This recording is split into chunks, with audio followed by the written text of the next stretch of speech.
ගොඩක් අය අහන්නේ දවල් කාලෙත් ප්‍රොජෙක්ටර් එකක් පාවිච්චි කරන්න පුළුවන්ද කියලා. මම අද පෙන්නන්නම් මෙන්න මේ වගේ ලොකු එළියක් තියෙන තැනක ප්‍රොජෙක්ටර් එකක් පාවිච්චි කරන්න පුළුවන්ද බැයිද කියලා.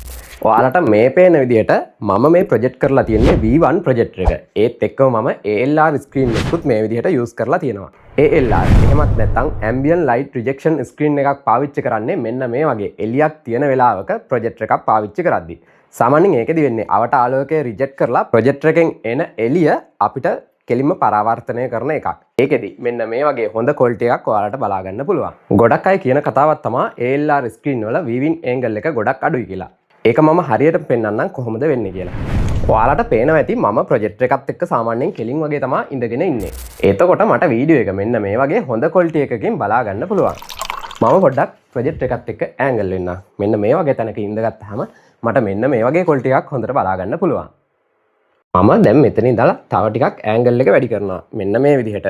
ඔයාලට පේනවා ඇති දැන් රූප පේන්නේ නැති මට්ටමකට මෙන්න මේ විදිහට එනවා. අන්න ඒක නිසා තමයි ගොඩක් කට්ටිය කියන්නේ ALR ස්ක්‍රීන් වල ප්‍රොජෙක්ටර් එකත් එක්ක ටිකක් කෙලින් වගේ බලන්න ඕනේ කියලා. ඔන්න ඕක තමයි V1 ප්‍රොජෙක්ටර් එකයි මෙන්න මේ ALR ස්ක්‍රීන් එකේ සම්පූර්ණ විස්තරය. V1 ප්‍රොජෙක්ටර් එක Android ප්‍රොජෙක්ටර් එකක්. ඒ කියන්නේ Wi-Fi කනෙක්ට් කරලා ඔයාලට ප්‍රොජෙක්ටර් එක හරහාම YouTube, Netflix වගේ app පාවිච්චි කරගන්නත් පුළුවන්. ඒ වගේම තමයි වෙන ඕනම app එකක් ප්‍රොජෙක්ටර් එකට install කරගන්නත් පුළුවන්. ඔයාලත් ප්‍රොජෙක්ටර් එකක් ගන්න බලනවා නම් පහළ තියෙනවා අපේ WhatsApp number එක. WhatsApp number එකට message එකක් දාන්න. cash on delivery වලින් ගෙදරටම ගෙන්න ගන්නත් පුළුවන්. ඒ වගේම තමයි Coco payment හරහා මාස 3න් වගේ ටික ටික ගෙවන්න ගන්නත් පුළුවන්.